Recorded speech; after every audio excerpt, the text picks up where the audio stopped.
motif-motif kayu gitu ya. Simple tapi cantik, Dik. Iya. Apalagi kalau dikasih nanti lampu-lampu hias di sini deh. Ah, menyala abangku. Menyala bangku.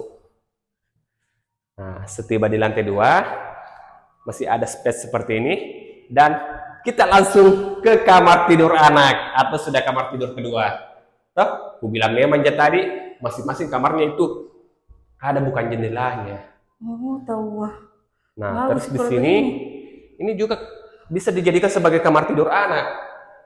Ay, cocok sekali nih. Kalau banyak anaknya orang, Dik. Baru kusing-kusingnya ini sudah pakai aluminium anti rayap, guys. Oh, anti rayap. Iya.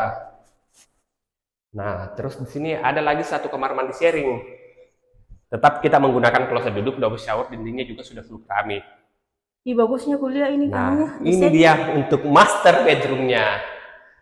Masya Allah. Nah, hampir setengah badan bangunan rumah. Iya, Dik. Dan ini sudah ada kamar mandi dalamnya juga. Oh. Tapi lebih mewah ini kamar mandinya di dalam. Nah, Oh, kayak di ini Mi, di hotel-hotel, Dik. iya. Ada sekat pembatasnya. Bagaimana menurut rumah ini? Baru lihat lampunya nah? Lihat lampunya. Pakai LED, Cok. Oh, sudah upgrade, Dik. Iya. BDW anime Markewe berapa harganya? Harganya 1,1 eman. 1,1 eman. Iya. Bisa KPR? Bisa KPR karena kita juga sertifikatnya sudah ready. Dan kalau butuh info detailnya silakan hubungi WA-nya PRT di sini biar tidak kehabisan ki. Oke? Oke, thank you Pak RT. Yuk.